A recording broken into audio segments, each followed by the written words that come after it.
Bueno, pues muchas gracias a todos por venir. Y bueno, ha sido un poquito de ajetreo porque como han visto, pues había un acto infantil que no estaba previsto inicialmente. Ha habido solo la marcha que forzara que acabaran un poquito antes de montar esto, montar el salón, en fin. Bueno, yo como he estado en este mismo movimiento durante muchos años, los últimos años de mi trabajo aquí, pues ya me resulta muy familiar y por otra parte, pues estoy encantado de que la biblioteca sirva para todo, para que vengan niños muy pequeños a pasarlo bien con una sesión de títeres o de payasos y tal, y luego pues vengamos hoy a presentar un libro importante y yo creo que necesario. Yo no voy a hablar del contenido del libro, por eso yo creo que lo hará más bien María José, que es un poco su cometido, o hablar de Ricardo.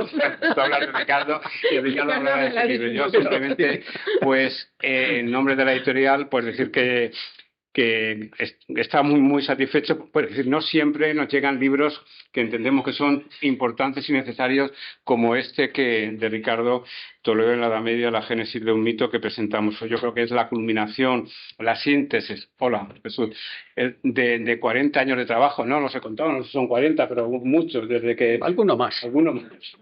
Desde que Ricardo lleva en Toledo y que además Ricardo pues, se ha centrado fundamentalmente en el tema que da contra el libro, sí, Toledo en la Edad Media. Yo creo que ha sido su tema, aparte de sus investigaciones arqueológicas en Ciudad de Vascos, pero al margen de eso, pues Toledo ha sido un poco el eje de su investigación y de su docencia histórica. Y yo creo que la virtud de este libro es que resume en un solo libro, no es pequeño, es un libro grande, es un poquito mayor de los habituales en nuestra colección, este hace el número 99, hemos agrandado un poquito el tema para que no saliera excesivo número de páginas, aún así son 500 prácticamente, pero vamos, por encima de todo yo creo que es un libro que tiene la virtud de que no es solo para historiadores. Por supuesto, es un libro para historiadores y que los historiadores leerán y leerán con gusto y aprenderán y tal. Hay muchísimas notas, en el libro hay muchas, yo creo que hay 1000 o algo así, pero eso no hay que asustarse, hay una bibliografía inmensa, pero es un libro que se lee, que los que no somos especialistas en el tema, ni medievalistas, ni historiadores, sino simplemente nos interesa la historia medieval o la historia de esta ciudad, de la ciudad de Toledo, también de la provincia, porque también hace bastantes referencias a pueblos de la provincia,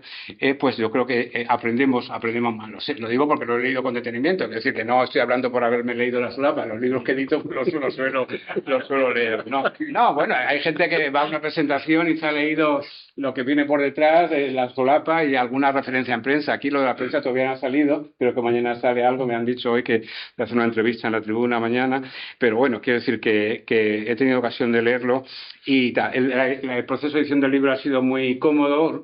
Ricardo en ese sentido es un autor cómodo de tratar, lo digo porque conozco a muchos, en 25 años de trayectoria pues he conocido a muchos autores y autores más complicados que otros, más tiquismiquis, que diríamos en un lenguaje vulgar, ¿no? Ricardo en ese sentido ha sido muy tranquilo, hemos revisado el libro tranquilamente, ahora con el correo electrónico se hace todo muy tal y el proceso de edición ha sido cómodo y bien.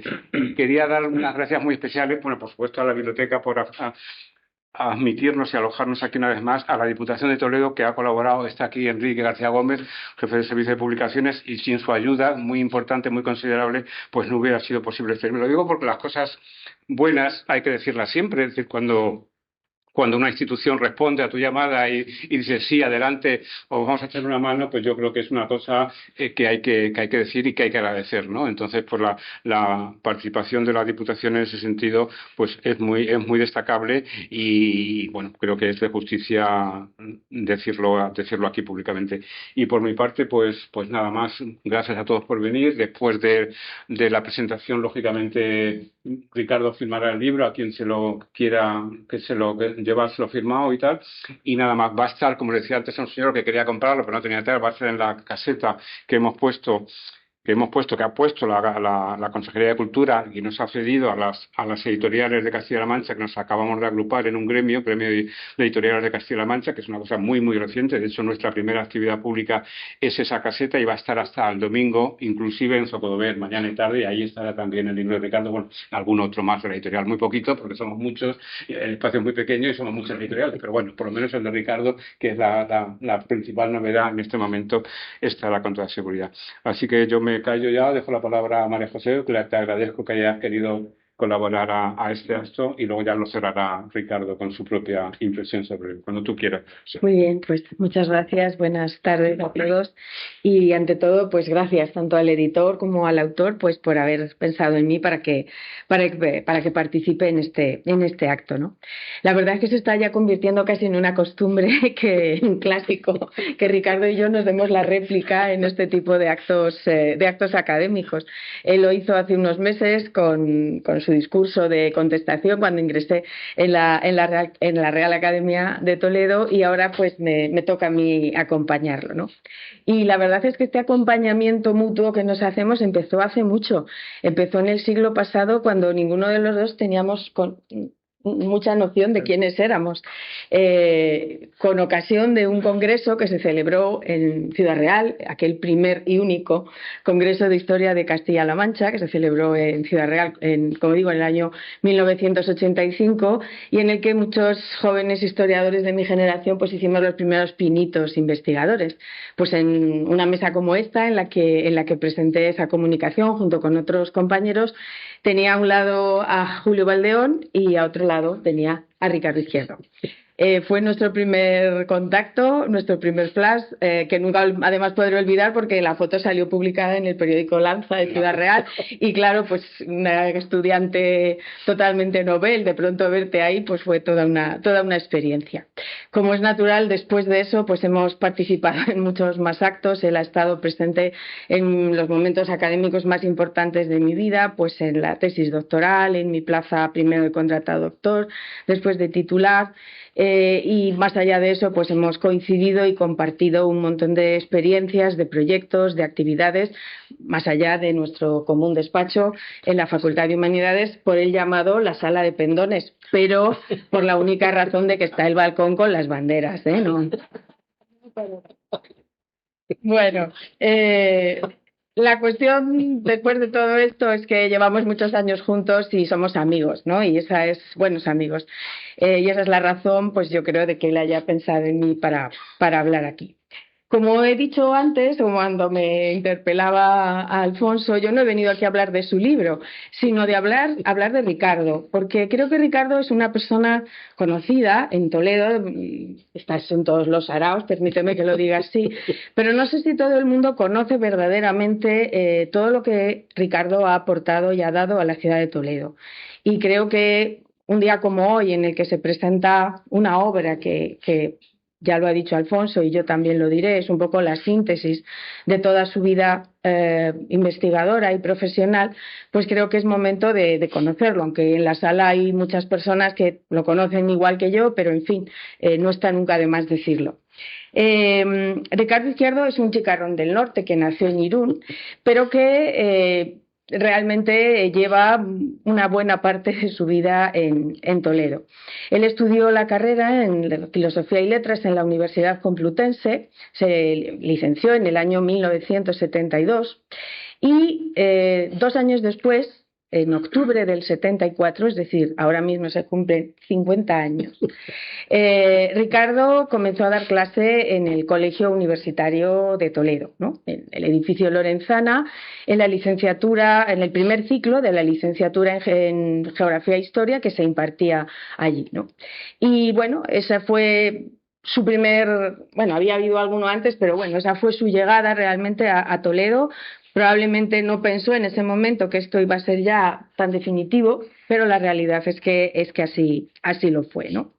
Y desde ese momento, pues su vida académica y personal quedó ligada a esta ciudad. Es verdad que él, después de ese momento, impartió unos años clase en la Complutense, en Madrid, también en Ciudad Real, en la Facultad de Letras, pero siempre volvía a Toledo y ya esa vuelta total fue cuando ya en el año 98, en el curso 98-99, pues se trasladó aquí a la Facultad de Humanidades, a nuestra plaza querida de Padilla, a la facultad, ¿no? Y a partir de ese momento pues ya está plenamente ligado a ella.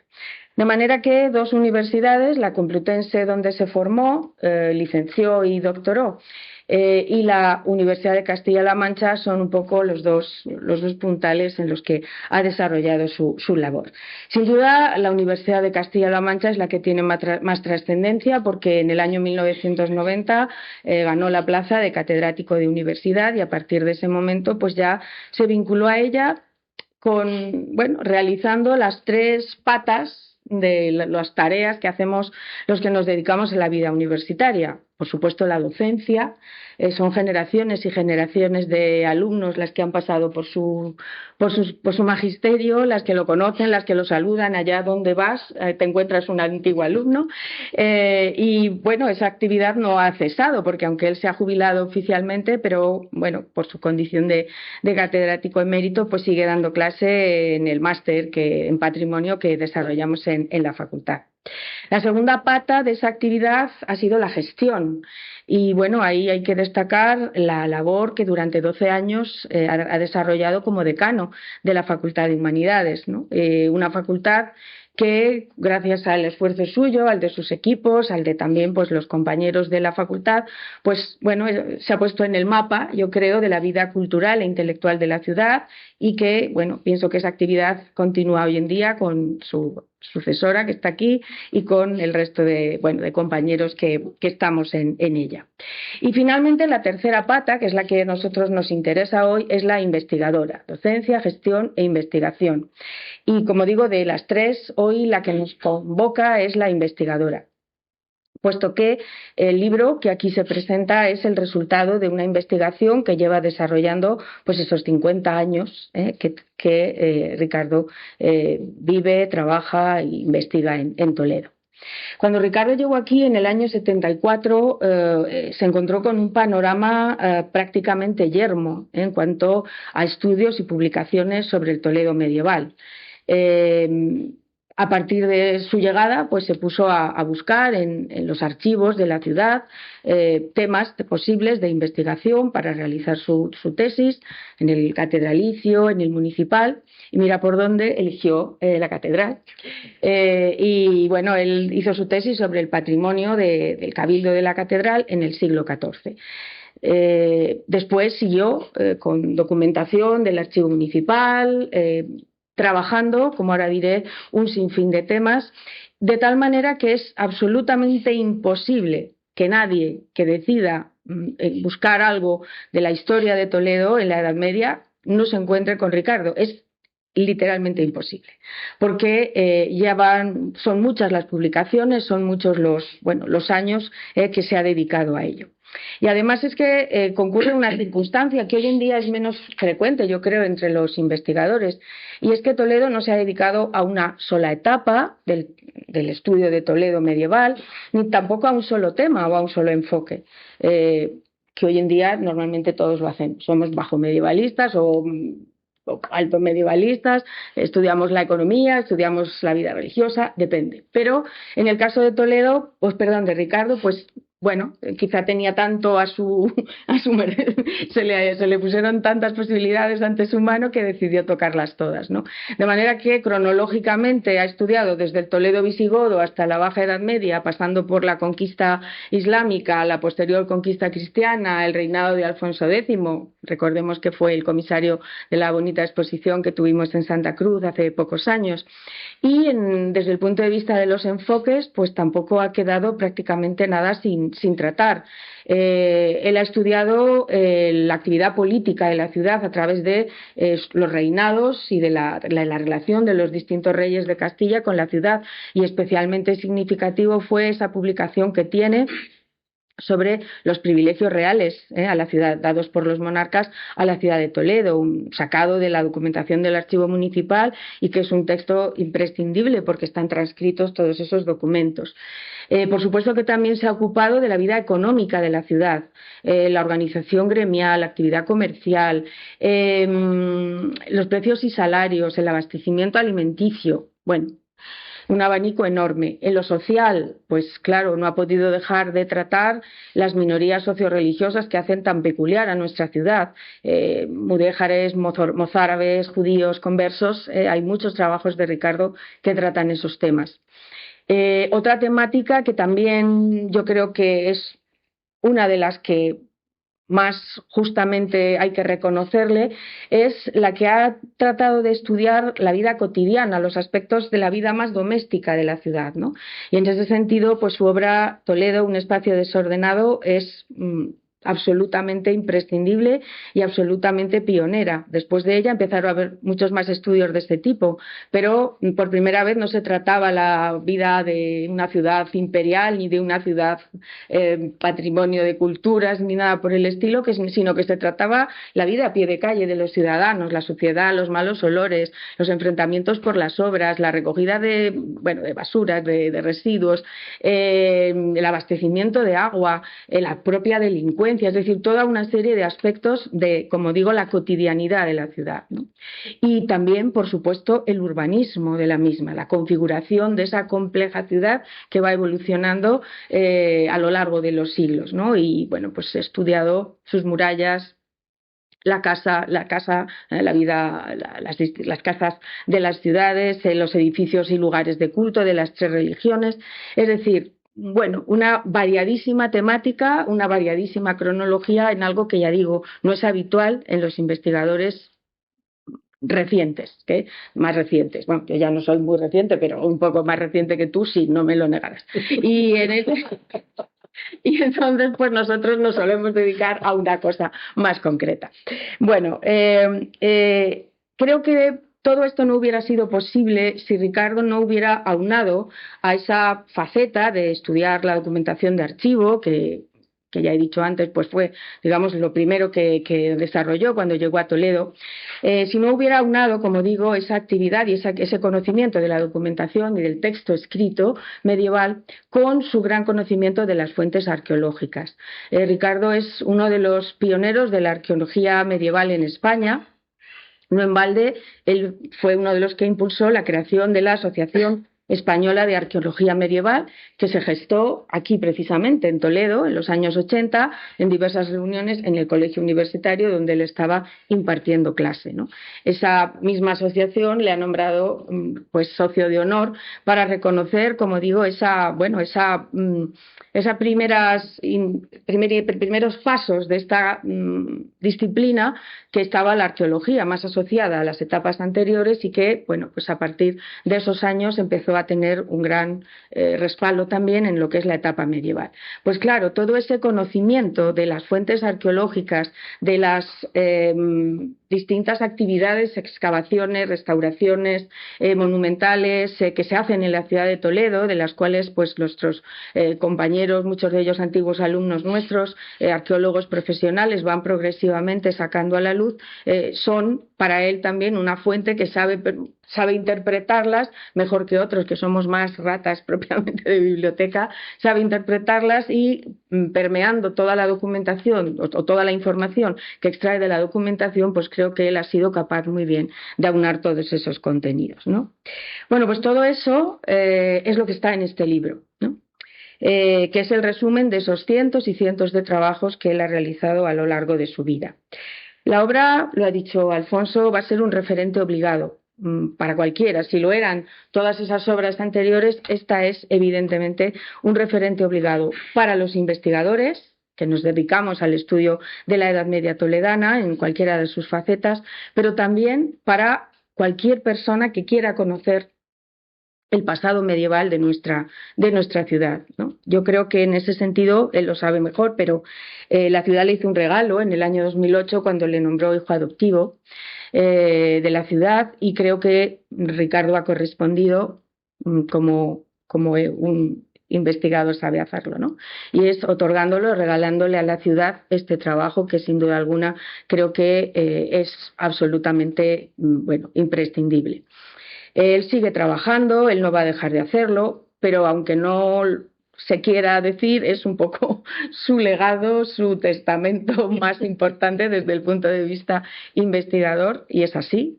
Y por eso, pues bueno, no puedo hacer otra cosa que felicitar al editor porque acogiera la publicación, porque no es fácil, es verdad que es un texto muy amplio porque hay mucha información, y bueno, pues agradecerte, Ricardo, que me hayas tenido aquí. Espero que otra vez pues volvamos a coincidir. Ahora te toca a ti en alguna cosa mía, claro. No voy a ser solo yo.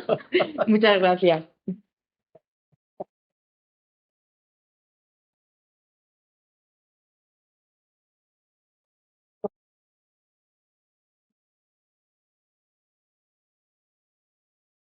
Bueno, como veis, son las palabras de una queridísima amiga, que en estos casos siempre se exagera, y que claro, cuando uno oye esto, pues parece que es la biografía de Ladero, con todas sus publicaciones. No, hijo, cada uno lo suyo. Pues nada, muchísimas gracias, María José. Son muchos años, como ella bien ha dicho, que nos conocemos, muchas horas que todavía yo sigo yendo por allí, por la sala de pendones, donde sigo ocupando cuando voy mi antigua mesa. Y bueno, pues fruto de todo eso es el entusiasmo, el cariño con el que, digamos, nos ha dicho estas palabras, ¿no? Muchas gracias. Nada. Muchas gracias también a Alfonso por, por haber editado el libro, que es verdad que ha sido también en un tiempo, no voy a decir récord, pero muy rápido, sí, porque en junio nos pusimos en contacto y con el verano de por medio, y aquí estamos, ¿no? Es decir, que muchas gracias, Alfonso. Alfonso sí que se merece un gran homenaje porque sabéis la labor editorial que está realizando en Castilla-La Mancha. No, pero hay que repartir para bienes. También gracias a la Diputación, que efectivamente ha colaborado, y gracias a esa ayuda, pues las bibliotecas de los pueblos de la provincia pues tendrán un ejemplar, digamos, del libro, ¿no? Y bueno, y muchas gracias a todos los presentes, amigos, la mayoría, por estar aquí, digamos, para escucharme, ¿no? Bueno, vamos a ver qué digo yo ahora del libro que presentamos, ¿no? Yo casi diría que este libro tuvo su origen, de alguna manera ya lo ha venido a decir María José, ¿no? Pues el año que yo vine a Toledo, ¿no? Yo acababa de terminar el año anterior digamos, mi licenciatura, bueno, el doctorado que también había hecho. Yo había hecho la especialidad de Historia Medieval y casualmente me surge la posibilidad de ir a Toledo a impartir clases de Historia Medieval en el antiguo colegio universitario. Venir, claro, imaginaros, para un entonces aficionado a la historia medieval, venir nada menos que a Toledo, lo que yo creo que es la ciudad medieval por antonomasia que tenemos en este país, ¿no? Es decir, el poder, y lo mismo le pasa a María José, sentirnos afortunados en ese sentido de estar, digamos, en esta ciudad, ¿no? Yo venía recién licenciado, me acababa de licenciar en Filosofía y Letras, había hecho la especialidad de historia medieval y me había licenciado del servicio militar. Es decir, que venía con dos licenciaturas como cabo. Sí. Esa licenciatura que muchos tienen o tenemos y nadie lo pone en el currículum. No sé por qué, pero bueno, será que no se considera un mérito, ¿no? Bueno, la cuestión es que yo, como digo, llego aquí el año 74 y ya a dar clases de historia medieval. Todavía algunos alumnos míos de entonces, hace 50 años, que el año pasado celebramos una comida de toda aquella promoción de aquel curso, y el día 18 tengo otra comida con la promoción siguiente. Soy casi de los supervivientes de aquel claustro de profesores, con lo cual me tocan todas las comidas, ¿no? Bueno. Y al año siguiente, el año 75, es cuando ya empecé más directamente a meterme, por decirlo de alguna manera, en el tema de la investigación, ¿no? Claro, estando en la universidad, tarde o temprano te tienes que poner a hacer una tesis doctoral, porque sin una tesis no se llega a ningún sitio, en la universidad me refiero, y empecé pues a trabajar, sí, en el archivo de la catedral, y casualmente, ese año, en el verano, empecé a trabajar en vascos, ¿no? A mí me gustaba mucho la arqueología. Yo empecé a ir de estudiante a excavaciones arqueológicas, y habiendo hecho historia medieval, pues claro, yo siempre tendí a orientarme por la arqueología medieval, que en aquella época es verdad que estaba literalmente en mantillas y prácticamente no se hacía nada, ¿no? Es decir, que los que en aquel año 75, aquel verano con un calor insoportable, que conseguimos superar, ese grupo de entusiastas alumnos que vinieron, fuimos todos auténticos pioneros, digamos, en ese sentido. Entonces se hacía muy poquita arqueología medieval, digamos, casi nada. Se había empezado Melke unos años antes, pero aparte de eso, en España apenas, digamos, se venía haciendo nada, ¿no? Yo lo que pasa es que, claro, la arqueología, digamos, lo que tiene es que hay que practicarla, o se puede practicar, claro, en momentos muy determinados del año, que sobre todo en el caso de que uno no es arqueólogo profesional, sino que tiene la arqueología como una vía de investigación, porque claro, mi profesión era la de docente, yo no he vivido de la arqueología, yo he vivido de las clases que impartía, digamos, en la universidad.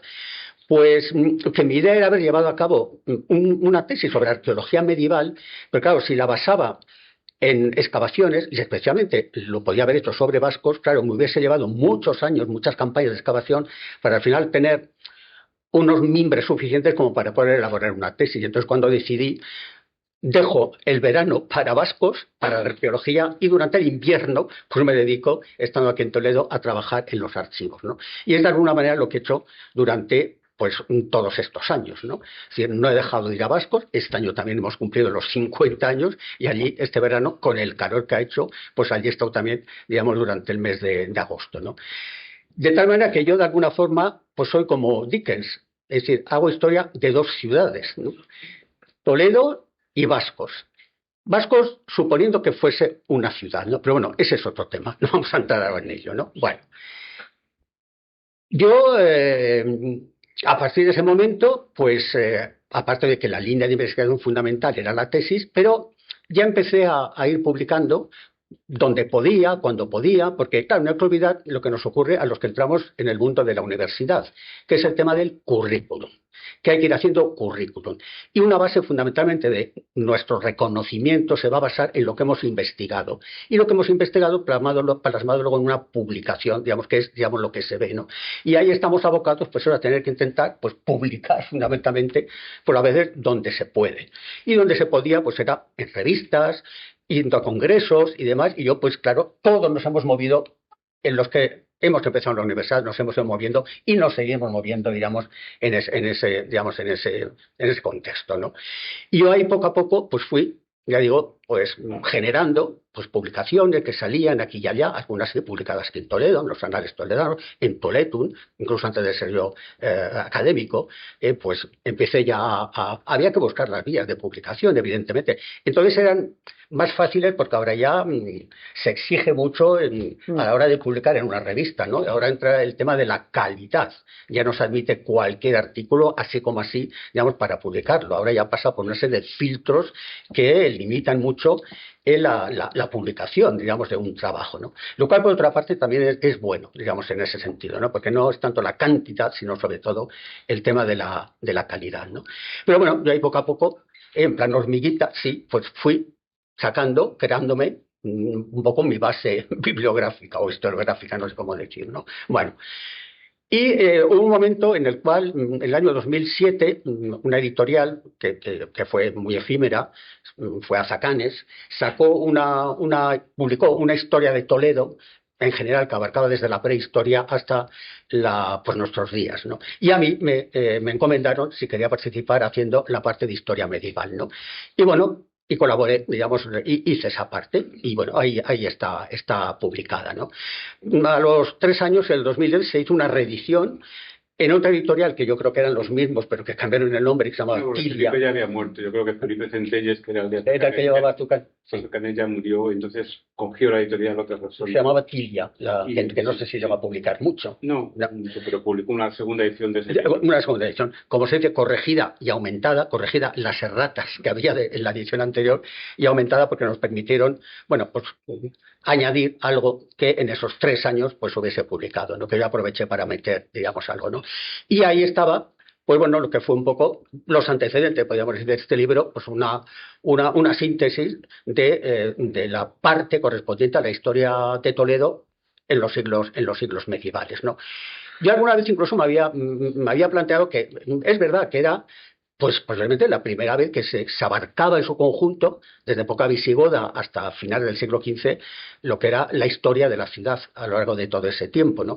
Incluso pensé en la posibilidad de como extraerlo, por decirlo así, eran como 200 páginas lo que salió, y dije, bueno, pues publicarlo, lo mismo que podían haber hecho los otros autores, haber hecho una monografía independiente, ¿no?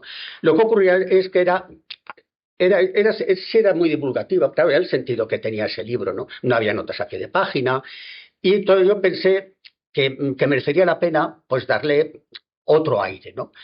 entre comillas, más científico, por decirlo de alguna manera, añadiendo un aparato crítico de notas a pie de página, un poco lo que, bueno, lo que solemos hacer los que normalmente investigamos y, digamos, luego lo publicamos. Porque no hay que olvidar que los que investigamos no nos inventamos las cosas. A veces sí tenemos una novedad de que extraemos lo que a lo mejor nadie ha visto que está escrito en un documento, pero luego leemos lo que han escrito otros. Y claro, y si queremos añadir en el texto algo de lo que han escrito otros, con justicia tenemos que poner quién lo ha escrito, dónde y hasta en qué página, sí, para ver que no, primero que no es cosecha nuestra, ¿no? Es decir, a cada uno, digamos, hay que dar lo suyo, es decir, a la hora de investigar hay que ser correctos, ya digo, en ese sentido, ¿no? Por eso este libro, claro, ha escrito mucha gente sobre Toledo, donde yo he bebido también, y lo lógico es citarlos, y por eso la cantidad, ¿verdad?, de citas, digamos, que el libro tiene, ¿no? Sin embargo, claro, como yo estaba también embarcado en otra cosa, porque yo entonces seguía en activo, dando mis clases, cuando no surgía pues que una colaboración en esto, en un homenaje, que tenía que ir a un congreso, que un tema llaman para una tesis, a leértela, no sé qué, total, que no puede dedicar todo el tiempo a seguir, digamos, elaborando el trabajo, ¿no? De tal manera que esa gestación que empezó, no sé en qué año, pero vamos, poco después del año 2010 enseguida, pues tenía sus altibajos, no sé, la paraba, los que lo sabían me decían, bueno, ¿qué pasa con el libro? ¿Va a salir? ¿No va a salir? Bueno, hasta que hubo, pues sí, una fecha importante, que fue el año 2018, a la cual he hecho referencia María José, y es que, sorprendentemente, pues un día me llama la anterior alcaldesa, Milagros Tolón, para comunicarme que el ayuntamiento, en una sesión plenaria que habían tenido, habían decidido nombrarme hijo adoptivo de Toledo, ¿no? Claro, imaginaros, claro, lo que eso supuso para mí, ¿no? Es decir, yo que no soy TTV, en ese sentido, que yo no he nacido en Toledo, pero que ya, entonces, llevaba aquí muchos años, que me nombrasen hijo adoptivo y nada menos que de Toledo, una ciudad a la que yo, en fin, tampoco hay que exagerar, no decir que idolatraba, pero bueno, casi, ¿no? Porque para los medievalistas, aunque sepamos cómo está bien Toledo, pero es que Toledo es mucho. Ahora voy a hablar un poco, digamos, de todo eso, ¿no? Y claro que encima te hagan hijo adoptivo, pues claro, es un honor que te hacen, que consideras inmerecido, porque es verdad que no te lo esperas.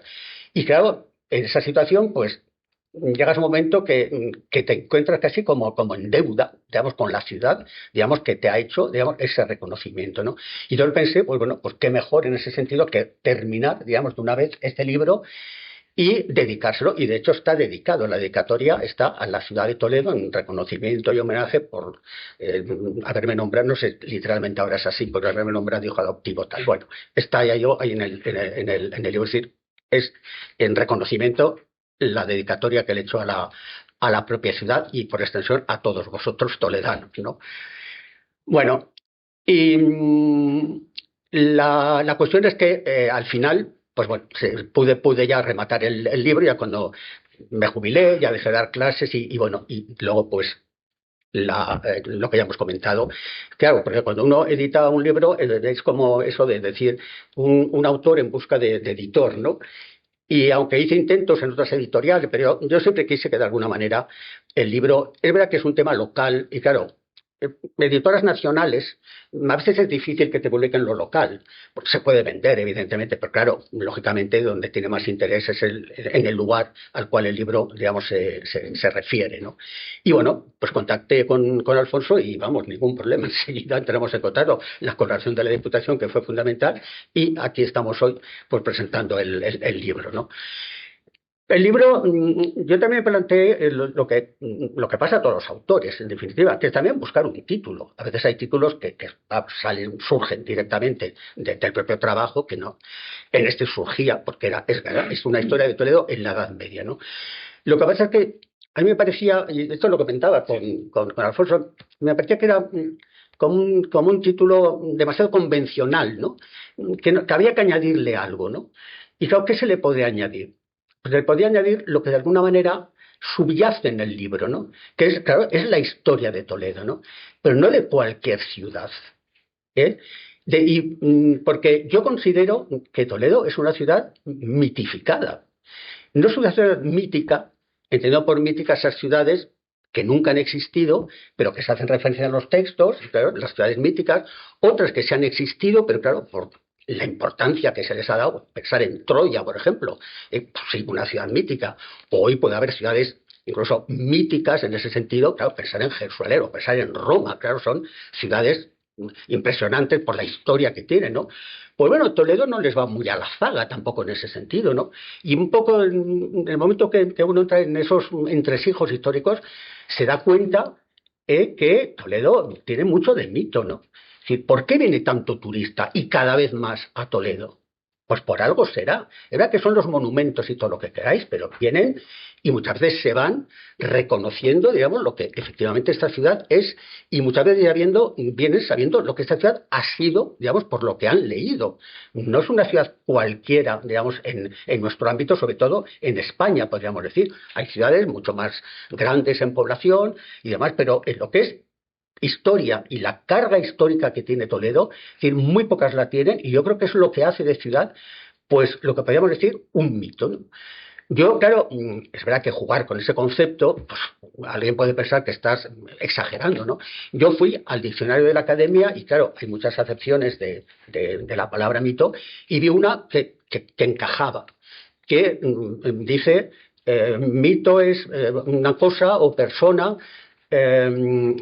rodeada de un extraordinario, no me acuerdo cómo lo dice, no sé, perdón, lo voy a leer porque ya no me acuerdo. No me acuerdo yo. Sí, lo cuentas al principio. Sí, lo cuento al principio, sí. Mira aquí. Sí.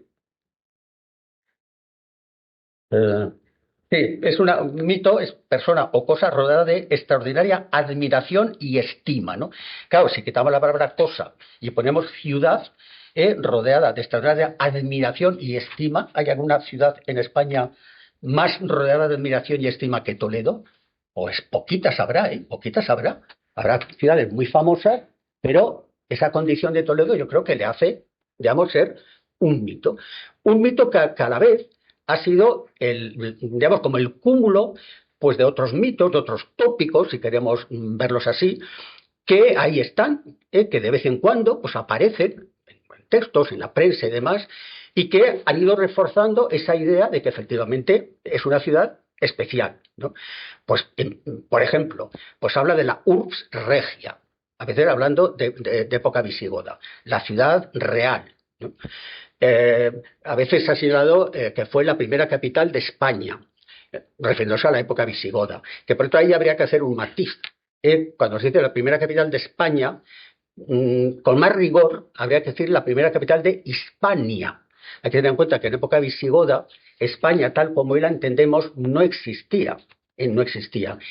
Tampoco existía el territorio hoy llamado Portugal, con esa denominación, porque los visigodos reinaron sobre la mayor parte del conjunto de la península ibérica, incluidas las tierras portuguesas, que muchas veces siempre nos olvidamos de Portugal, porque es una entidad que no surge hasta el siglo XII, y hasta entonces las tierras portuguesas primero formaron parte del reino visigodo, es decir, desde Toledo se gobernaban lo que hoy son tierras portuguesas, y luego en época musulmana también formaron parte de Al-Ándalus, de tal manera que muchas ciudades de Portugal, sobre todo, digamos, casi de Lisboa para abajo, eran, digamos, de la misma entidad política que era Toledo, es decir, Al-Ándalus en aquel momento, ¿no? Bueno, de tal forma que, como digo, allí habría que decir, en ese sentido, con más rigor histórico, primera capital de Hispania, ¿no?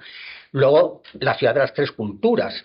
Evidentemente, las tres culturas, las tres religiones estuvieron aquí presentes, ¿no?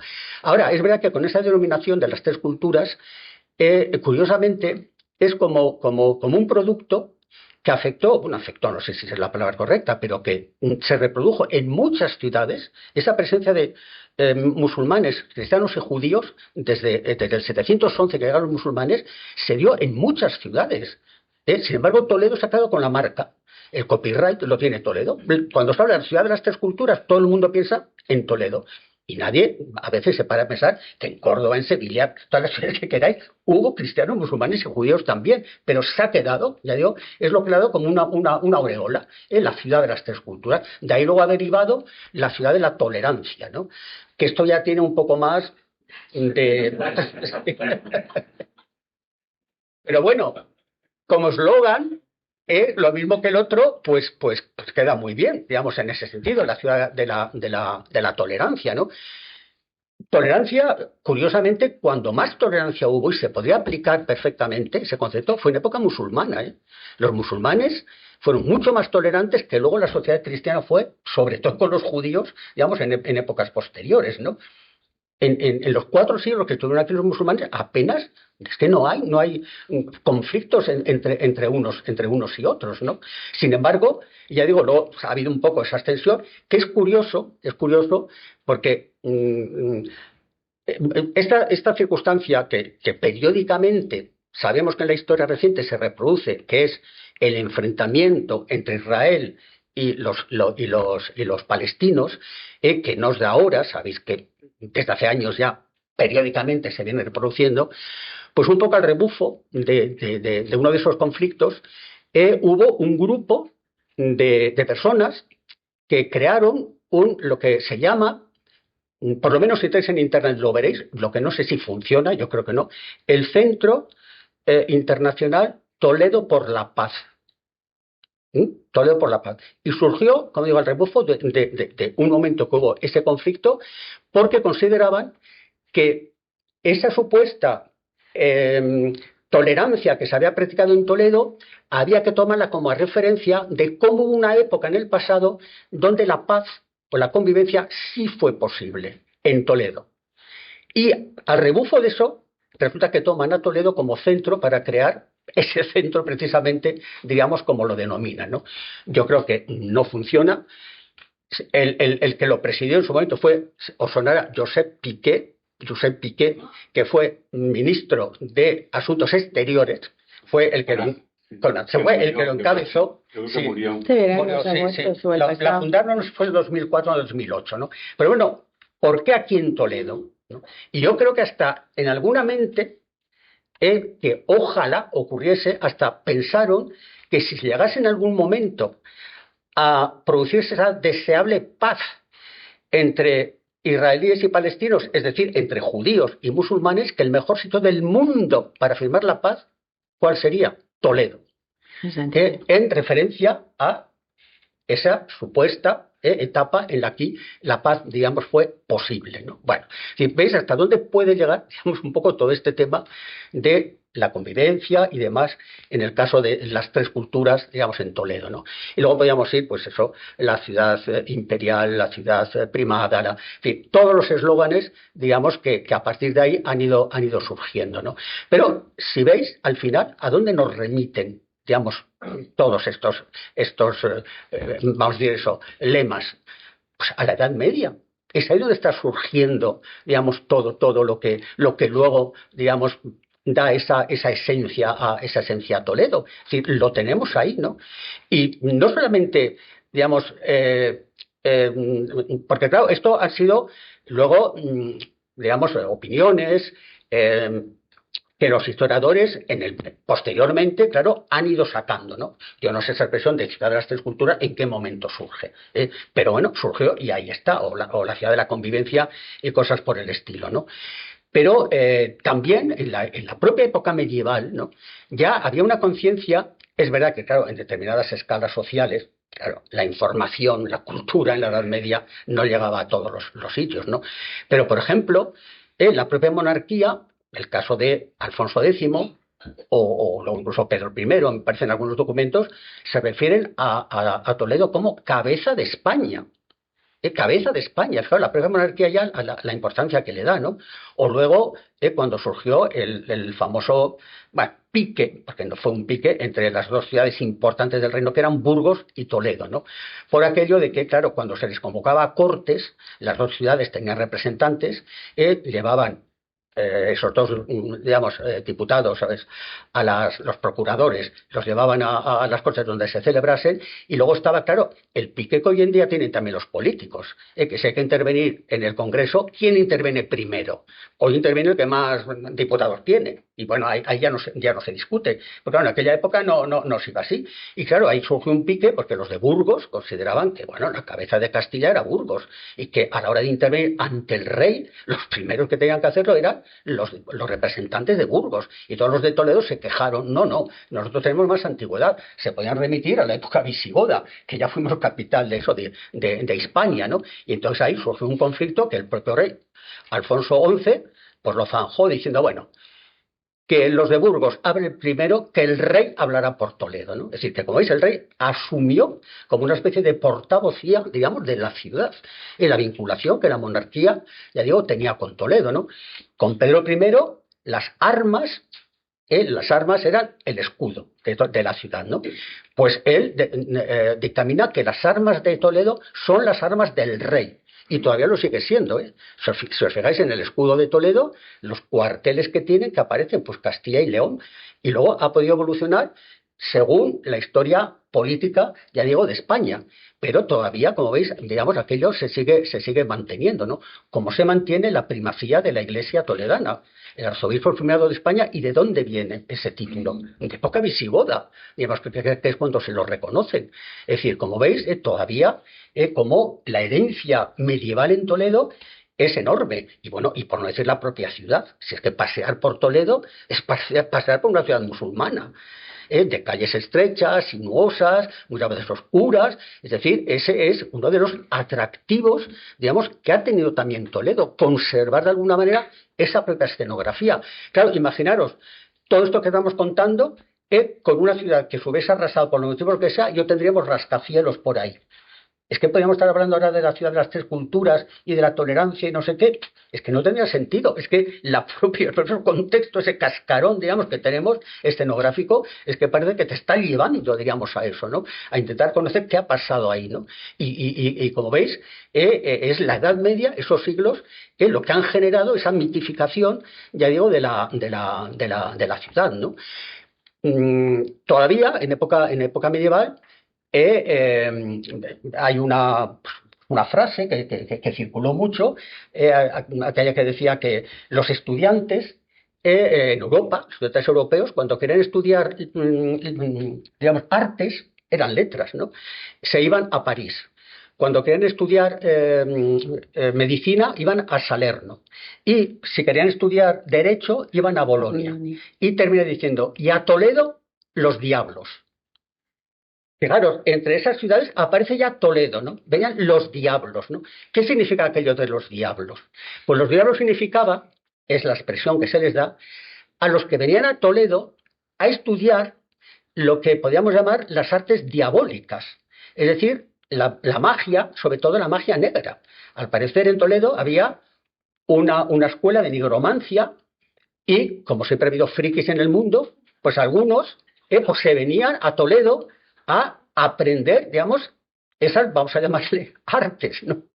De tal manera que, como veis, hasta en eso Toledo tuvo fama, a lo mejor era mala fama desde ese punto de vista, ¿no? Pero fijaros, entre 4 ciudades que se citan, una es Toledo, ¿no? Y no es también casualidad, ¿no? Con lo cual, y volvemos otra vez, ya digo, es una frase que circuló sobre todo en el siglo XIII, que no fue una cosa que luego se han inventado por ahí, ¿no? Yo no sé si ahora que han proliferado también las rutas esotéricas, las rutas ocultas de Toledo, la no sé qué y tal, pues bueno, tienen un referente de todo ese tema de la brujería y todo eso, que en la Edad Media supuestamente ya se practicaba aquí en Toledo, ¿no? Y luego lo tenemos más recientemente, con motivo de, esperemos que deseable, consecución de la capitalidad europea de la cultura, para el año 31, vamos un poco para largo, pues no sé a quién, pero iba a decir se le ha ocurrido, no lo tomo como una ocurrencia, ¿no? Pero bueno, ha pensado en un lema que es Toledo, luz de Europa, ¿no? Que a mí la verdad que me parece espléndido, luminoso el tema, ¿no? ¿Por qué? Bueno, porque siempre que el autor de la idea haya pensado en lo que yo pienso que puede significar esa luz de Europa, ¿no? Esa luz de Europa para mí fueron los siglos XII y XIII, cuando desde Toledo sí que irradió una luz de cultura que fueron las famosas traducciones, digamos, que aquí se hicieron. Especialmente en el siglo XII, que es cuando esas traducciones del árabe se hacían al latín y vía latín se difundieron por el resto de Europa, especialmente por las universidades que estaban empezando entonces, digamos, a ir surgiendo. Porque luego las otras traducciones, la de Alfonso X, ya se hicieron en la lengua suya, en la lengua del reino, que fue, digamos, el castellano, ¿no? O el romance, como algunos suelen decir, ¿no?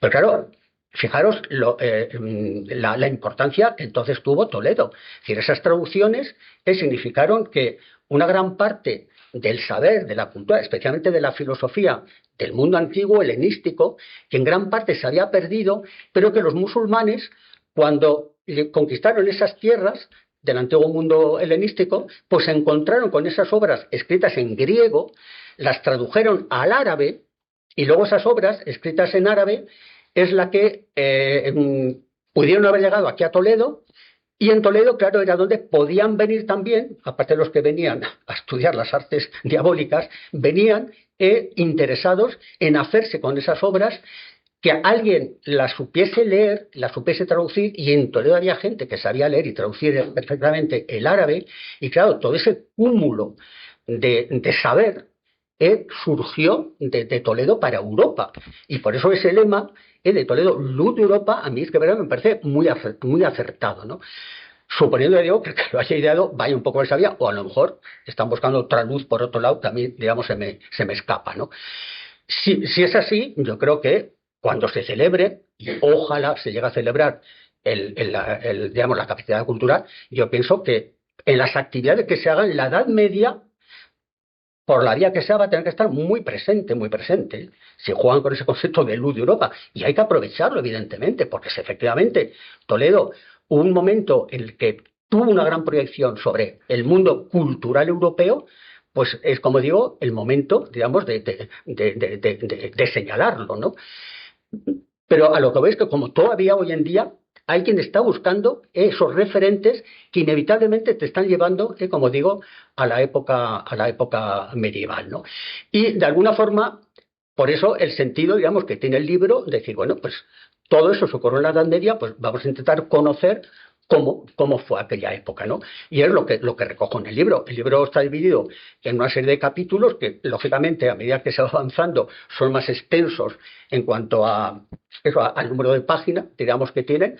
Empieza con lo que llamamos los albores de la Edad Media, que es sobre todo el siglo IV, siglo V, para, digamos, dejar, digamos, claro cómo son, sobre todo, estamos en el mundo todavía romano, tardorromano, ¿no? Bueno, Toledo fue una ciudad romana, como sabéis, Toledo, todavía de ahí viene el nombre, ¿no? Pero yo lo que he querido resaltar es la difusión del cristianismo, que luego tanta importancia va a tener en los siglos siguientes, bueno, hasta hoy en día, evidentemente, y como en Toledo, desde muy pronto ya hubo un obispo. En el siglo IV he documentado un obispo que asiste al concilio de Elvira, que se celebró cerca de Granada, ¿no? Si ya había un obispo en el siglo IV a comienzos, es porque había una comunidad de judíos, de judíos, de cristianos. Es que como son también mis amigos, pues que me les he mucho trato de judíos. Había judíos también, curiosamente, ¿eh? No sabemos cuántos, pero ya había en el siglo IV posiblemente algunas familias judías asentadas en Toledo. Es decir, ahí hablaríamos ya de dos culturas, la cristiana y la judía, ¿no? La tercera vendría después, claro, con los musulmanes, ¿no? Pero bueno, de ahí entraríamos en la etapa visigoda, una etapa todavía muy desconocida en Toledo, muy desconocida, se reconoce muy poco de época visigoda. Curiosamente fue eso la capital de la monarquía, y sin embargo qué poquitos restos tenemos de aquella época, ¿no? Quitando una serie de piedras reaprovechadas, como sabéis, en otros monumentos posteriores, pero ningún edificio mínimamente in situ. ¿Qué puedo decir? Esto es, bueno, en Vega Baja, desgraciadamente también lo que está dando de sí Vega Baja, es decir, nada. Cuando se empezó a trabajar, pues aparecen restos que se pueden identificar como de época visigoda, porque es posible que el Toledo visigodo pues estaba ahí abajo y tal vez no tanto aquí arriba, que también estaría aquí arriba, porque aquí seguro que el obispo ya en aquella época reconocido como obispo y encima cuando va a ser arzobispo y primado, pues tenía que tener un edificio importante y posiblemente esa basílica de Santa María estaría aquí. Tal vez donde hoy está la catedral, ¿no? Pero a lo mejor el Palacio Real estaba en la parte baja, en el suburbio de la ciudad, ¿no? Y para saberlo, pues claro, habría que seguir trabajando mucho y sacando a la luz, digamos, todo el tema de Vega Baja, ¿no? Pero bueno, a lo que iba, que todavía es una época por estudiar mucho, ¿no? La etapa siguiente, la época musulmana, es una etapa importante para Toledo. Son 4 siglos, digamos, los que estuvieron aquí los musulmanes, han dejado mucha huella. Pasear por Toledo, insisto, es prácticamente pasar por una ciudad islámica. Fue una etapa, como he dicho antes, donde la tolerancia parece ser que sí que fue posible. Tiene también su propia historia muy peculiar. La ciudad de Toledo los toledanos, sobre todo en el siglo IX, en época del Emirato, fueron muy rebeldes, muy rebeldes, no reconocieron fácilmente el poder de los omeyas establecidos en Córdoba, las revueltas fueron constantes. Fue luego ya Abderramán III el que construye el Alfisén, esa muralla de la que todavía se conservan algunos restos. Estamos en un extremo, en una esquina, digamos, del Alfisén, donde siempre estuvo el Alcázar, pero luego él hizo desde el Miradero, bajando por el puente de Alcántara, rodeó con una muralla todo este lugar que se llamó el Alfisén, que era la manera de controlar el paso de los que entraban por el puente de Alcántara, precisamente para evitar las revueltas y demás que en el siglo anterior, digamos, se habían producido. Fue una época importante, digamos, para Toledo. Y luego tenemos la época de la Taifa, donde Toledo vuelve a ser la cabecera de un reino. El reino, es decir, la taifa de Toledo. Volvió a haber reyes en Toledo. Lo que pasa es que, claro, ya era un reino minúsculo comparado con lo que había sido, claro, el conjunto de la península en época visigoda, ¿no? Pero volvemos a tener, y de hecho va a ser un concepto, el reino de Toledo, que luego se va a mantener durante mucho tiempo, ¿no? Claro, ahora cuando se creó la autonomía, podrían haber recurrido a la base histórica y haberse, en vez de llamarse Castilla-La Mancha, se podría haber llamado el reino de Toledo. Bueno, pues, el referente histórico no exactamente igual en cuanto a los límites, pero el que más se aproxima geográficamente es la taifa de Toledo. Lo que luego en gran parte se llamó Castilla la Nueva, como algunos de mi edad sabéis, y luego que ha desembocado en Castilla la Nueva, ¿no? La época taifa fue para Toledo también una época muy importante porque es verdad que duró muy poco más de 50 años, ¿no? Porque estamos en torno al año 1030 y en 1085 Alfonso VI conquista Toledo, con lo cual no fueron muchos años, pero hay un personaje que es Al-Mamun, que es un personaje pretencioso, que intentó emular de alguna manera a los antiguos califas, que se construyó un palacio ahí en Santa Cruz, la parte de Santa Fe, una casa de campo que es lo que llamamos el Palacio de Galiana. Y este personaje, como le gustó rodearse de intelectuales, de pensadores, de escritores, de poetas que le halagasen y demás, pero todo aquello al final generó pues, un foco de cultura concentrado en libros y que muy posiblemente algunos de esos libros que se conservarían en bibliotecas, incluso privadas, pudieron ser la base para que luego en el siglo siguiente se pudiesen traducir. Es decir, no va a decir que el origen, pero posiblemente en gran medida una parte de esos libros que se traducían venían de antes de época musulmana, es decir, de la época de la taifa, ¿no? En el 1085, como sabéis, la conquista de Toledo supone entrar en una nueva fase que va a durar, por lo que respecta a la Edad Media, otros 4 siglos. Y ahí ya, bajo poder cristiano, ya la situación, digamos, hay 2 momentos muy diferenciados, ¿no? Que son los siglos XII-XIII y los siglos XIV y XV. Los siglos XII-XIII, esa política de tolerancia, de conveniencia, que practicó Alfonso VI, pues posibilitó que las famosas 3 culturas, las 3 regiones, siguiesen todavía presentes. De tal manera que los musulmanes que quisieron permanecer en Toledo pudieron seguir conservando sus ritos, los judíos exactamente igual, y luego los cristianos que había, los mozárabes, posiblemente pocos, pero bueno, luego se añadieron población cristiana que vino del norte, incluso algunos extranjeros, digamos los francos. Todo eso hizo que ese esquema de las 3 culturas pues siguió ahí, ¿no? Y todavía en esos siglos, 12-13, pues funcionando de alguna manera más o menos de una forma, bueno, amigable, vamos a decir así, apenas se conocen también, o tampoco, digamos, conflictos, digamos, entre ellos, ¿no? Fue la época del Toledo cosmopolita, ¿no? Esa época en la que Toledo se abre, esa época donde aquí se hablaban varias lenguas, y una de las predominantes era el árabe. No olvidar que todavía hay una serie de documentos muy numerosos que están escritos en árabe, especialmente, claro, de familias mozárabes, que tuvieron un gran prestigio dentro de la ciudad, ¿no? Gentes que venían, pues eso, por afán de saber, para traducir esos libros, gente que venían por afán de saber, digamos, las artes diabólicas, es decir, gentes de todo tipo, digamos, que llegaban a Toledo, donde se hablaban muchas lenguas, donde ya empieza a predominar una lengua, la lengua toletana, que se va a denominar, es decir, que, bueno, ese castellano, en gran parte fomentado por el propio Alfonso X, pues se va a ir imponiendo luego, no sé, como que va a ser la lengua del reino, pero ya en otras zonas se seguía hablando, se hablaba también el castellano, ¿no? Pero fue una época muy importante para Toledo, ¿no? Ahí va a ser ese momento de esa irradiación, de esa luz, digamos, de Europa en esos siglos, ¿no? Porque luego a partir del siglo XIV la situación en general, y claro, en Toledo en particular, va a cambiar, sobre todo porque la economía se va a venir abajo, por decirlo de una manera muy, muy simple, ¿no? Toda una serie de factores, de guerras, de epidemias, diríamos de pandemias, la peste negra que afectó a Toledo, todo aquello va a desembocar en una situación ya pues de mucha penuria para muchísima gente, y lo que va a ocurrir en ese contexto es que, como pasa en nuestros días, que va a haber mucha gente que, claro, ante la falta de trabajo, la falta de ingresos y demás, no tiene dinero para hacer frente a exigencias fiscales, porque la monarquía seguía pidiendo dinero, no puede tener dinero para comprar lo mínimo que tiene, y ¿qué es lo que hace? Pues intentar pedirlo. Lo mismo que hoy alguien va a un banco y se hipoteca por un préstamo que le han hecho, pero claro, es un dinero que hay que devolver.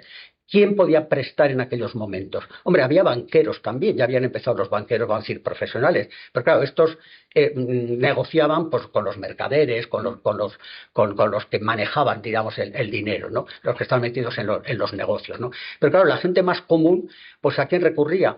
Pues a algunos judíos, porque es verdad que algunos, porque este es otro tema que no hay que tampoco exagerar ni decir que todos los judíos fueron usureros y prestamistas y demás, pero algunos sí que habían, claro, acumulado pequeñas fortunas y se dedicaron a prestar, y con intereses muy elevados, pero legales.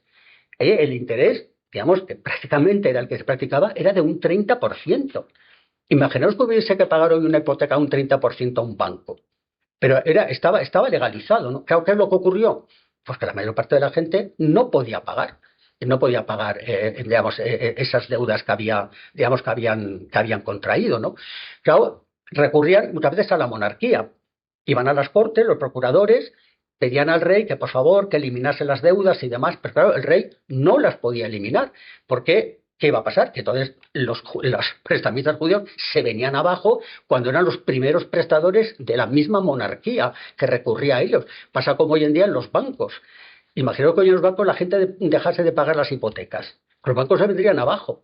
Pues una situación, salvando las distancias, claro, habría pasado entonces. Pero claro, ahí se generó un caldo de cultivo de animadversión popular hacia los judíos, que claro, en algunos momentos desembocó en asaltos, como el del año 1391, que la mayoría de las juderías castellanas, entre las de Toledo, fueron asaltadas, literalmente, muchos judíos fueron muertos, y ahí empezó ya el declive, de alguna manera, de lo que habían sido esas prósperas aljamas, esas comunidades judías, entre ellas la de Toledo fue la más importante había sido la más importante de Castilla, y junto con esa situación que va a afectar a los judíos como tal, ahí se empieza a generar otro fenómeno que va a marcar la historia de España en general, pero también muy en particular de la de Toledo, que es la aparición del fenómeno converso. A partir del año 1391, algunos judíos, ante lo que veían que se les avecinaba, pues dijeron, mira, para estar aquí sufriendo y esperando que nos van a matar cualquier día, vamos a convertirnos al cristianismo. Nos hacemos cristianos, ya somos como ellos, y así de esa manera ya nadie nos va a tocar, ¿no?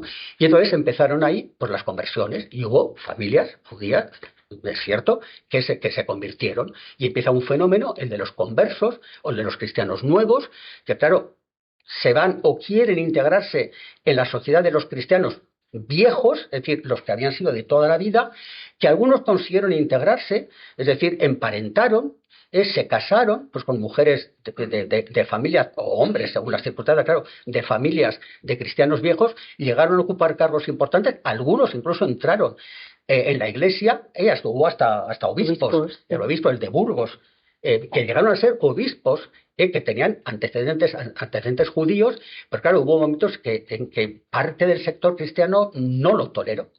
Claro, es verlo de una manera un poco simple, pero es como decir, bueno, pero estos advenedizos que sabemos todos que son judíos y vienen aquí a ocuparnos los cargos. Y entonces, claro, ahí ya empezó a haber revueltas contra ellos, se tomaron medidas, ahí luego están los famosos estatutos de limpieza de sangre, que establecieron la Iglesia precisamente para controlar el antecedente, el pasado judío o no, del que intentaba en ese caso entrar en la Iglesia, y en fin, y todo lo que a partir de ahí, ya digo, se fue derivando, ¿no? Bueno, hasta tal extremo que, como sabéis, al final, claro, la cosa fue aumentando, empezaron pues todos los procesos y hasta que los reyes católicos establecen la Inquisición. Y en Toledo se estableció en el año 1485, ¿no?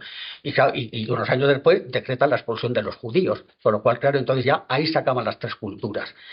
Porque los poquitos musulmanes que podía haber en Toledo, bueno, pues ahí siguieron perviviendo, pero enseguida, poco tiempo después, Fernando el Católico también ya decretó todo el tema de la conversión de lo que se van a llamar los moriscos, ¿no? Bueno, y ahí, de alguna manera, pues se puede considerar que esa historia medieval de Toledo, por ponerle un final, porque claro, la historia siempre continúa, ¿no? Es decir, si hablamos que entramos en época moderna, pero siempre hay secuelas del mundo antiguo, perdón, del mundo medieval, en este caso, que todavía de alguna manera siguen perviviendo, ¿no? Si vamos a estructuras agrarias, todavía la gran propiedad, la nobleza, es decir, toda esa sociedad estamental que viene de la Edad Media, eso todavía seguirá perviviendo, ¿no? Lo que pasa es que luego el día a día de la ciudad pues sigue cambiando. Es verdad que Toledo, bueno, pues tuvo poco ese momento digamos, como de renacer, que precisamente por ser Toledo, pues el rey, el emperador, se fija también en ella. Este edificio en el que estamos aquí, digamos, él lo remodelará, digamos, el que ya existirá, ahí empezará la ciudad imperial en ese sentido, pero como sabéis, luego, unos años después, pues digamos, Felipe II, cuando decide establecer ya la corte en un lugar fijo, que todo parecía que podía haber sido Toledo, precisamente por los antecedentes históricos de la ciudad, no, pero afortunadamente no eligió a Toledo como sede de la capital, porque si no que Toledo habría desaparecido. Habría desaparecido, no podría estar como está. Imaginaros la corte aquí y con los cambios que luego con los siglos hubiese habido, ¿no? Por lo menos Toledo se quedó al margen. Es verdad que, claro, que entró en una postración, la ciudad conventual, prácticamente todo lo que había sido las grandes casonas nobiliarias se convirtieron en conventos. Andar por las calles de Toledo era pasear casi por calles llenas de muros altos, porque detrás o había hombres o mujeres que estaban viviendo una vida de retiro, y Toledo tardó muchos años en salir de esa postración en la que había caído, ¿no? Y un ejemplo lo tenéis, eso que se ha puesto de moda desde hace unos años, el tema de la fotografía antigua. Fijar fotografías del Toledo de no hace tantos años, y cómo eran las calles de Toledo. Si eran calles todavía de tierra. Es decir, que Toledo, digamos, le costó mucho salir, digamos, de esa situación, ¿no? Pero afortunadamente ha salido, pero ha seguido conservando, ya digo, en gran parte también, no ha supuesto eso el derribar lo antiguo y empezar a hacer cosas nuevas, ¿no? Y de ahí ella dijo que esa es la clave, por así decirlo, de Toledo, ese es el mito de Toledo, que yo, de alguna manera, pues para el que se quiera un poco empapar, por así decir, de ese momento en el que todo eso va a surgir, pues es el sentido que tiene este libro. Y nada más. ¿Qué hora es ya? Menuda clase de historia.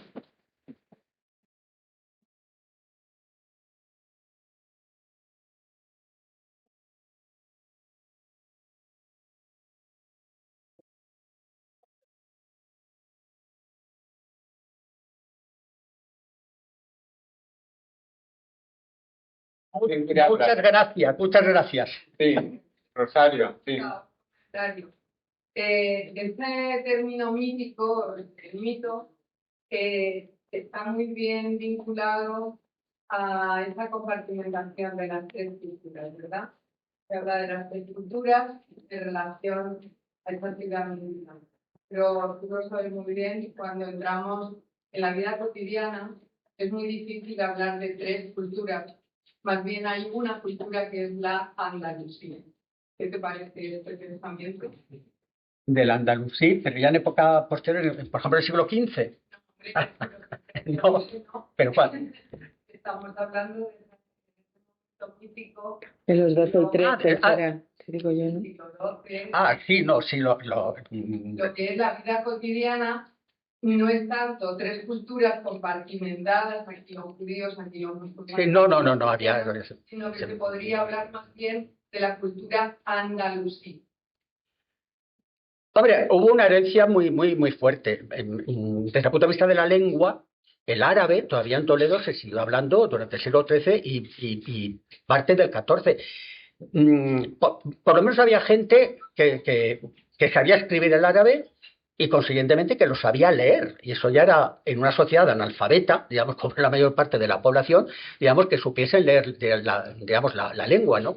Todavía muchas costumbres, incluso en el vestir, en la propia comida, tendría unas evidentes conexiones con el mundo andalusí, ¿no? La palabra mozárabe, siempre decimos, el mozárabe es el cristiano que vivió en territorio musulmán. Sí, es eso. Pero mozárabe, ¿sabe lo que quiere decir? Arabizado. Es el arabizado. Porque los mozárabes, claro, el proceso de aculturación fue evidente, como puede pasar hoy en día, que claro, cuando una sociedad minoritaria tiene que convivir con una sociedad mayoritaria y dominante, pues termina por ir asumiendo aquellos elementos que sabe que no van a ir mucho en contra de su identidad, que a fin de cuentas es la religión. Sí, claro, el mozárabe siempre se consideraba que era un cristiano, pero al final terminó hablando el árabe, comían en las casas las mismas comidas preparadas como lo hacían los musulmanes y se vestían pues, como los árabes. Es decir, y los judíos también, claro, que sí. El lenguaje es el Islam. Sí, porque es que la arquitectura, que esa que llamamos mudéjar y que ahora los historiadores del arte no le quieren llamar mudéjar, algunos, pues consideran que es un arte islámico en territorio cristiano. Y lo mismo se ve en una iglesia, que se ve en una sinagoga o que se ve en una casa particular, las famosas portadas.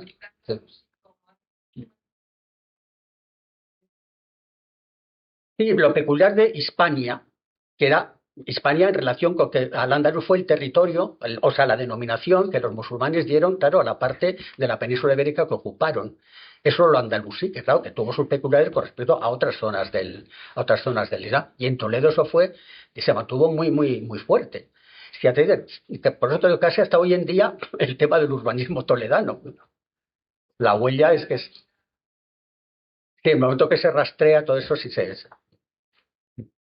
¿Alguna...? Yo al hilo de esto quería comentar que a mí me llamó la atención, porque yo no soy historiadora ni nada. Estuvimos viendo el archivo de la catedral y uno de los documentos que nos mostraron fue eso, un contrato de compraventa de una familia cristiana que ha avanzado la conquista y que estaba escrito en árabe. Y a mí, claro, tú piensas, pues ya han venido los cristianos, ya, y no, o sea, para un documento oficial utilizaban el árabe. Sí. Y no se me llamó la atención. Sí, es que en el siglo XIII, sobre todo, no sabe bien por qué, es que en el siglo XII se produjo un incremento muy fuerte de grupos mozárabes y judíos que vinieron de Al-Ándalus, porque venían, claro, huyendo de alguna manera de la política mucho más intransigente que estaban manteniendo entonces los almohades, que entonces ya el tolerar a aquellos que no fuesen musulmanes ya, bueno, y entonces claro, que lo que hicieron, se vinieron, y muchos se vinieron aquí a Toledo, a la zona del Tajo, lo mismo que vieron muchos judíos, ¿no? Y entonces ahí es cuando posiblemente, con la llegada de estos grupos de mozárabes, es cuando van a empezar a surgir las famosas iglesias mozárabes, que estas, vamos, no lo he dicho porque claro, hay tanto que decir, es el tema de la peculiaridad de Toledo, que en Toledo haya dos ritos hoy en día que vienen de época medieval, el rito latino y el rito mozárabe, que no deja de ser el rito hispano-visigodo. Es decir, otra de las peculiaridades, digamos, que viene de entonces, ¿no? Y entonces, posiblemente en ese contexto es cuando empiezan a surgir las parroquias mozárabes, que como estaba pasando en gran parte con las latinas, ¿qué eran? Eran antiguas mezquitas convertidas en iglesias. La primera catedral de Toledo, reinstaurada después de la conquista, ¿qué fue? La antigua mezquita. Y así como mezquita hasta todo el siglo XII, hasta comienzos del XIII, que se empezará a derribar para construir la actual catedral gótica. En Córdoba, ¿qué pasó? En Córdoba, afortunadamente, en ese sentido, la mantuvieron. Imaginaros que les da a los obispos de Toledo, perdón, de Toledo de Córdoba, por tirar la mezquita porque consideran que esa arquitectura no es pagana y no sé qué tal. Lo que se habrían cargado, ¿no? Pues aquí se cargaron la mezquita que había aquí, lo mismo que hicieron en Sevilla. Y con respecto a los mozárabes, los documentos, se ve que en el siglo XIII, que la mayoría están fechados ahí, se piensa que debieron de pasar por algunas dificultades, que vendieron muchas propiedades y la catedral compró muchas. Por eso tiene tanta. El monasterio de San Clemente tuvo una muy buena colección que al final está, a raíz de la desamortización, está en Madrid en el Archivo Histórico Nacional, muchísimos documentos mozárabes, ¿no? Y todavía es muy frecuente en documentos, vamos a decir, cristianos, de repente ver una firma en árabe. Es decir, que un texto. Sí, en Aracaná, sí. No, sí, sí, sí. Lo cual es una referencia de que había textos aljamiados, claro.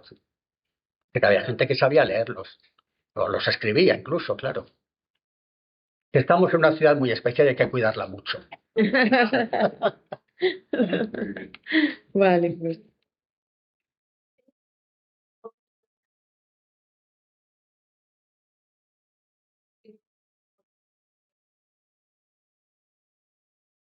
Que mejor la marcó en época medieval. No, hombre, siempre se intenta decir, en este caso, pero a lo mejor Alfonso X, incluso por el hecho de que nació aquí, porque sabes que Alfonso X casualmente nació en Toledo, ¿no? Pero claro, es casi una ciudad donde han pasado tanta gente, que algunos no han dejado huella, pero a lo mejor fueron personajes importantes, que, no sé, ¿tú qué señalarías aquí? Como arzobispos, por ejemplo, fíjate, te vas al mundo eclesiástico. Sí. Porque claro, desde el punto de vista de la cultura, figuras, yo sé, un Pedro Tenorio, fíjate, no sé, es un personaje al que debemos el claustro, al que debemos la biblioteca catedralicia, al que debemos muchos libros de los que hay en la catedral que son impagables, porque era un hombre culturalmente, bueno, por encima de todos. No sé, es que arzobispos muchos. Jiménez Rada, luego Cisneros. Yo tiro para mi barrio, que es el eclesiástico, pero bueno. A ver, yo creo que Alfonso X tampoco sé. Es verdad que la escuela de traductores, pero Alfonso X no estuvo en Toledo tanto. O sea, sí, no, luego vino poco por Toledo. Vino muy poco por Toledo, entonces quizá no es el monarca más. Sancho IV igual es más, que estaba más. Sí, se enterró aquí, le tenía más querencia. Está enterrado aquí, sí. Carmen Vaquero, tú que eres tan experta, ¿tú qué personaje? ¿Qué personaje? ¿Qué personaje? Pues quitando Garcilaso, claro. Pero así medieval. Por eso es que es. Sí. Por ventaja, por fortuna hay tantos, ¿verdad? Que hay para elegir.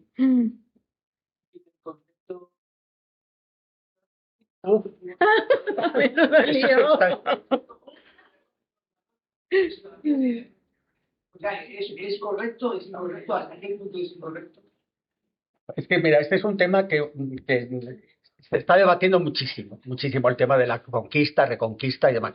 Yo veo que siempre tiendo a decir la conquista de Toledo. Yo nunca digo la reconquista de Toledo, ¿no? La verdad que es un término que también está ya muy acuñado y muchas veces en clase pues te sale a veces cuando explicas estos temas, pues la reconquista, tal, es decir, ese avance cristiano hacia territorio musulmán, pero al final es convencionalismos y luego la carga ideológica que a veces se le puede transmitir, ¿no? Sí, claro, si por reconquista pues consideras eso que es la lucha de los cristianos que están en realidad recuperando algo que les había pertenecido porque se había perdido cuando llegaron los musulmanes y demás, y claro, que desde Asturias pues empezó la reconquista para esto, ¿no? Hombre, qué duda cabe que, por ejemplo, la conquista de Toledo pues tuvo un gran significado para la historia que tenía y para Alfonso VI, porque aparte de ser la primera gran conquista de una ciudad, resulta que eran nada menos que la antigua capital política y religiosa de la monarquía visigoda. Claro, eso supuso un hito muy importante para Alfonso VI en este caso. Es decir, las conquistas que se iban haciendo sí que tenían de alguna manera ese sentido. Y claro, ya reinstaurar, en este caso, el poder religioso, cristiano, claro, en este caso, ¿no? Pero el tema de conquista, reconquista, hay ya libros que están escribiendo varios. Sí, sobre eso. ¿Alguien más quiere intervenir? Pues nada, agradecemos a Ricardo.